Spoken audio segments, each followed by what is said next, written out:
Now, a year ago today, on January the 6th, 2021, American lawmakers gathered to certify the results of the presidential election, which made Joe Biden president.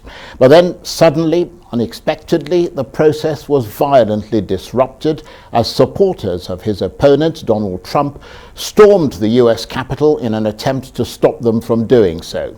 5 people were killed and more than 700 have now been arrested in connection with the attack, and a congressional inquiry is underway. But how badly were the foundations of American democracy shaken on that day? Well, President Biden has been speaking in Washington about what happened on January the 6th last year.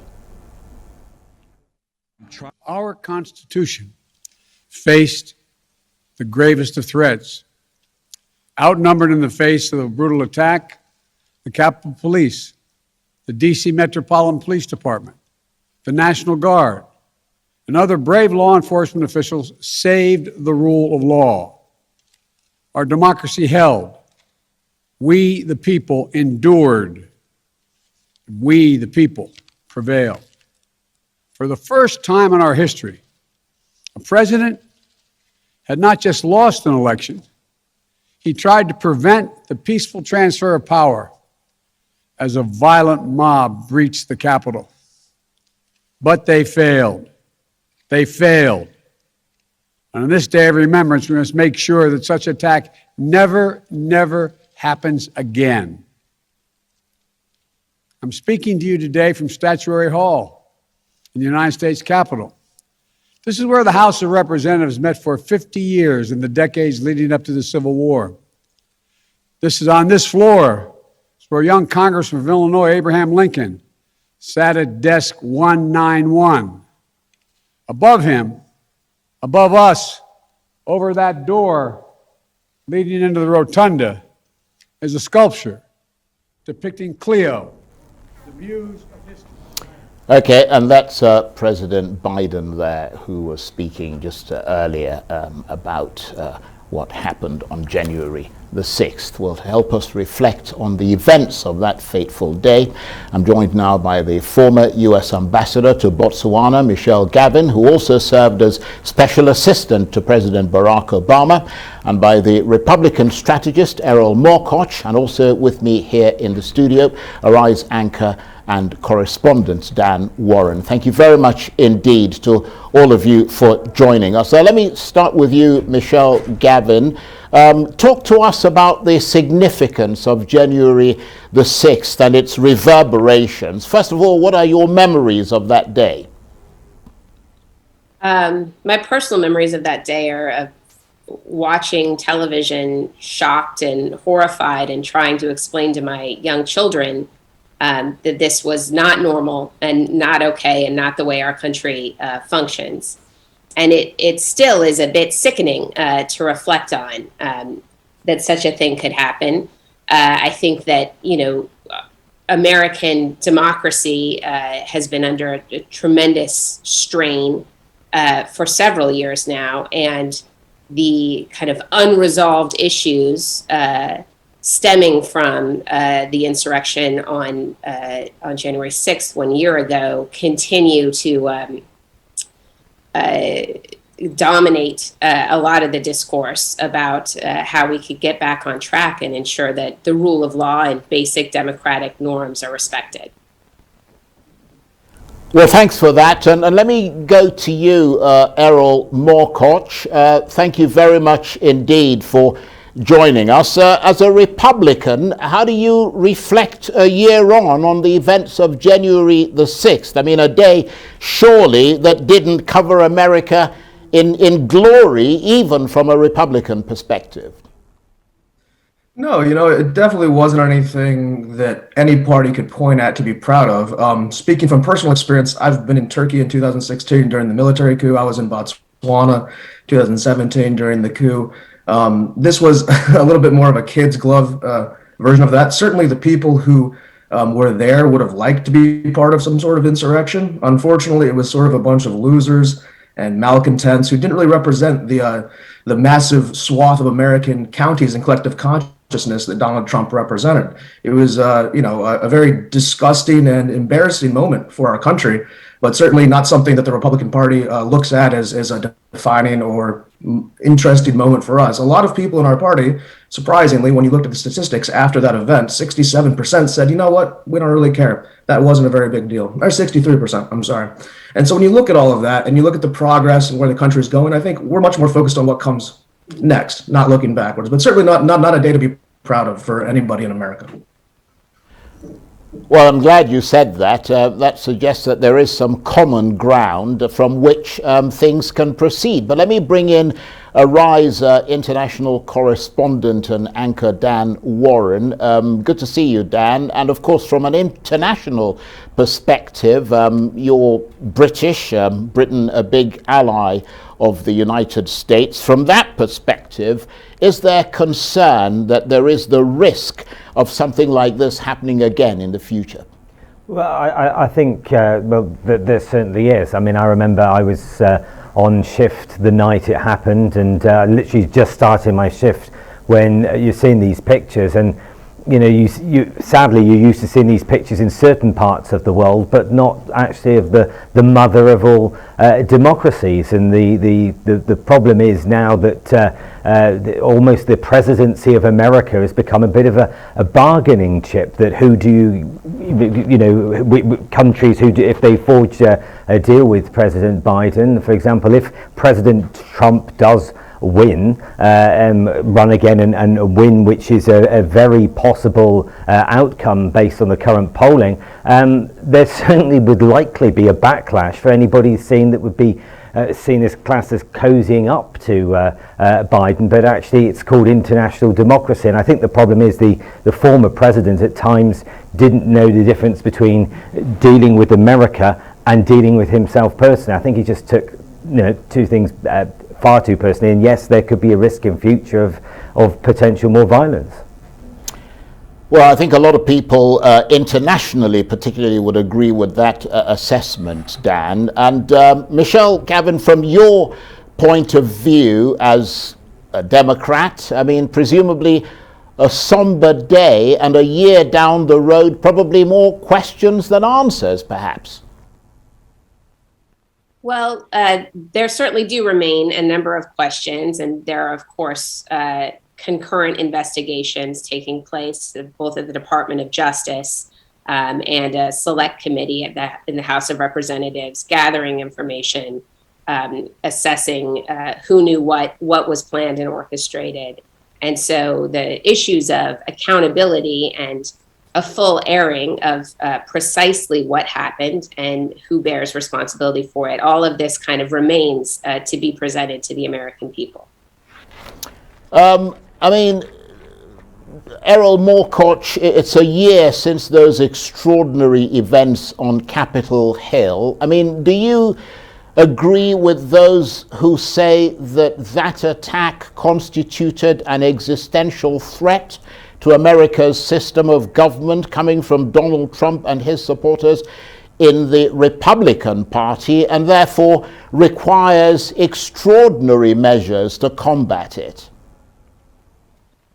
No, I don't think it was an existential threat to our democracy. If anything, it was a great example of how strong our democracy is, that a mob of crazy people aren't able to change the republic. So, it was an unfortunate situation, certainly nothing that anybody's proud of, but and I understand the politics of it. I understand the gamesmanship. If I was on the Democrat side, I would be using this full on. There's nothing I can say here that will change that. But the idea that it was an existential threat and that our democracy was at risk, all we did was play to the whistle. Things got out of hand, and then conceded the election, and it was voted in. So everything worked as it should have been, and I understand the optics, I understand the politics, but quite simply to us, it wasn't that big of a deal. And Dan Warren, I mean, from your perspective as an international correspondent, I mean, some would argue that Erol Morkoc actually has a point there, because clearly the US institutions withstood that storm, and that's a good reason to be positive, isn't it? Yeah, and I think actually there are questions that aren't being asked now. I mean, all we're hearing about is what the president did, and did he incite the crowd at the time. But my biggest issue on this story, and every time we feature it, is the fact that they knew, both sides, the Republicans, Democrats, knew that this rally was happening. They kept saying, we knew that Washington was in trouble. But the lack of security on the day was appalling. And from an international perspective, I was watching and seeing just a handful of security guards and a few metal fences that I could push over myself, never mind a wall, a crowd of people. And my first thing was thinking, America, once again, whenever there's a problem in America, half of it is to do with security. The security was too lax, and hopefully they'll learn by their mistakes going forward. And Michelle, Gavin, I mean, we heard earlier President Biden speaking about the events of that fateful day. I mean, he leveled quite a number of, pointed the finger quite clearly at Donald Trump and the threat that he suggested that Mr. Trump posed to America's democracy. From that point of view, what do you think is driving the case around the January the 6th affair? Is it politics as much as anything else? No, I don't think so. I think that when you have a crime committed on the scale of what happened on January 6th and a explicit attempt to deny the republic the capacity to peacefully transfer power according to the will of the voters, you pretty much are going to have to figure out who's responsible. That's what a country with the rule of law does. So the notion that, to discuss this, to seek the truth about it, to look for accountability is somehow political, really does speak to the problem, which is a lack of respect for the rule of law and for the basic norms of democracy. Yes, that's a very good point indeed. And Erol, Morkoc, I mean, it could be argued, couldn't it, that the US came really close, even though you're disputing that, but certainly the argument could be made that the US came really close to losing its democracy, and that perhaps simply basking in having survived could be a very dangerous course of action. Well, the U.S. democracy has had a few moments in history where it's been tested. This certainly was one of them.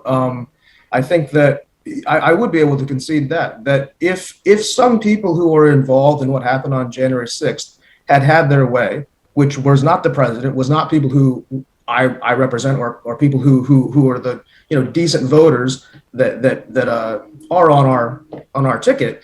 There were bad actors in there who definitely had a bad intention, and it's incumbent upon our party to root those kind of people out, make sure that anybody who comes around, we do going forward as we take the midterms and move towards 2024, that anybody who is positive towards that or showed any sort of provocation towards that ideology should definitely not be involved going forward. Mr. Trump came out and certainly was against it from the beginning. All of us with a level head were against it from the beginning. So what we have is an unfortunate situation, and I certainly could concede the point that it came close, but it didn't. And that's the main thing. It didn't. Joe Biden is president. He's my president. He's everybody in America's president. And that's tremendous value of our system. It can be tested. It can be pushed. And if it doesn't break, then it holds. That's why we have the longest standing republic in living history right now. And I'm very proud of that. Well, let me stay with you, Erol Morkoc, because even though Donald Trump is no longer president, I mean, he and a very loyal following, as well as perhaps sadly millions of Americans, are propagating the myth that the last election was stolen, that Joe Biden is not the legitimate president, and that anything that they can do in order to seize the White House is fair game. I mean, as a Republican, how dangerous is that? Oh, it's not at all dangerous. It's simply it's what's happening after an election. Hillary Clinton still doesn't believe she lost in 2016. The Russia dossier, all of the nonsense that came out. I could go on for 20 minutes of what they tried to do as far as delegitimizing President Trump on day one. Are we going to do that to Joe Biden?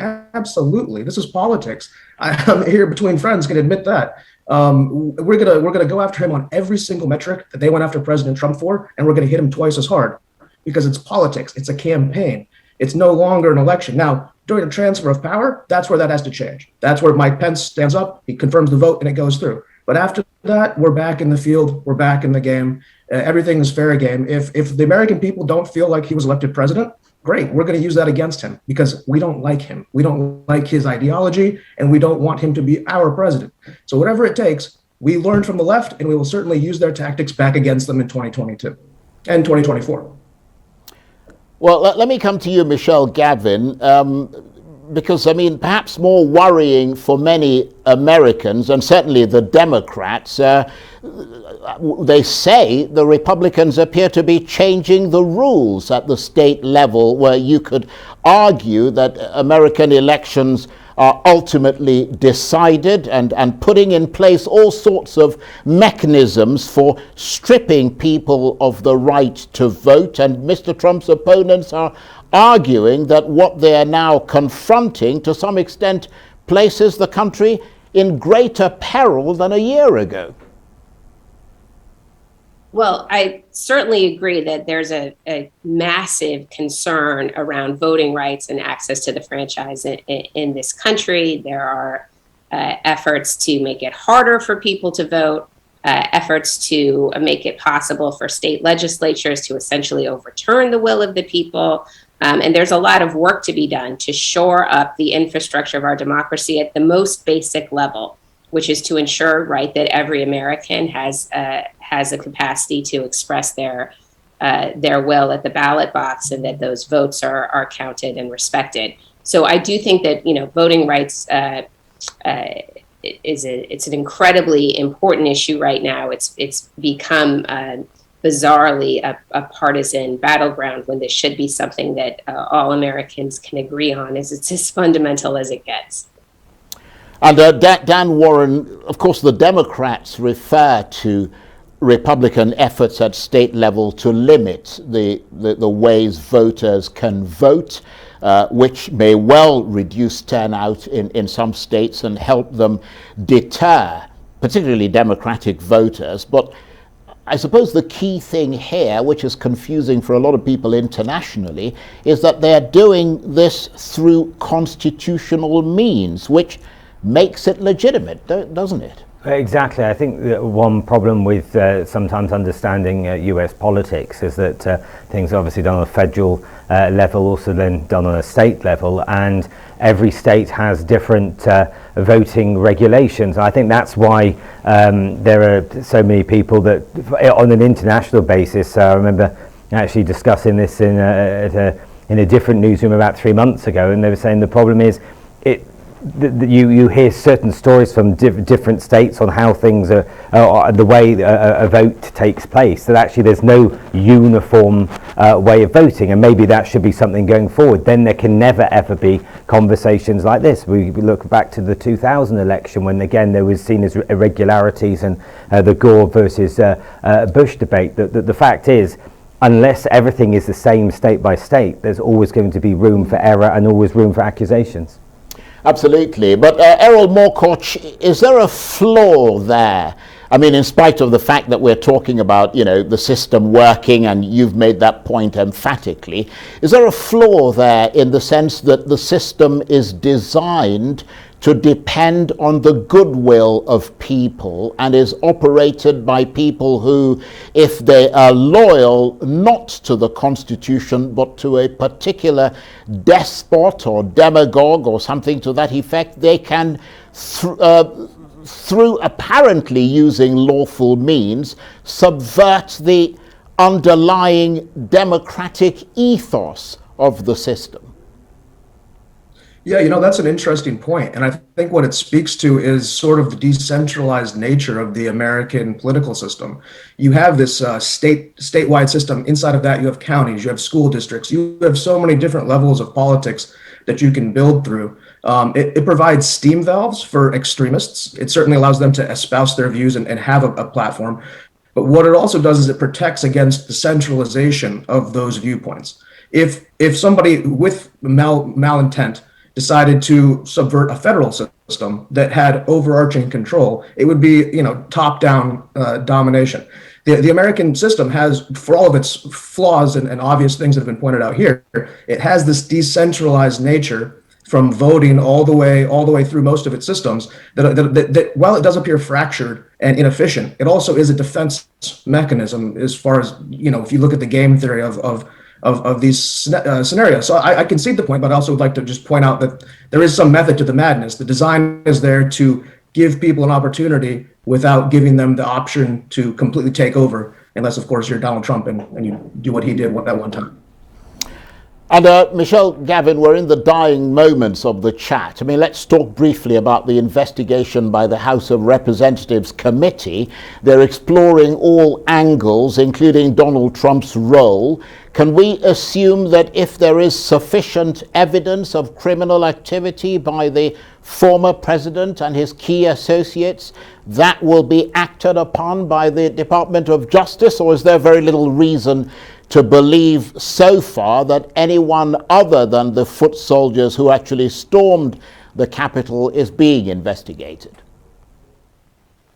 Oh, I am confident that investigations are taking place wherever the evidence leads. So that would, certainly include financiers of this operation, organizers, etc. Absolutely, the way our system is supposed to work, no one's above the law. So if the evidence, points toward criminal activity, then there should be criminal charges. And just to stay with you, Michelle, should Merrick Garland, the U.S. Attorney General, be reassuring the public that he is in fact investigating the leaders of an insurrection, something of such great public moment, without prejudging anything? Yes, and in fact, that's exactly what the Attorney General did just a few days ago, was to come out and make plain that the Department of Justice will follow the evidence wherever it leads. Right, okay. I want to thank you very much indeed, Michelle Gavin, who served as special assistant to Barack Obama, and of course the Republican strategist Erol Morkoc, and to Arise anchor and international correspondent Dan Warren.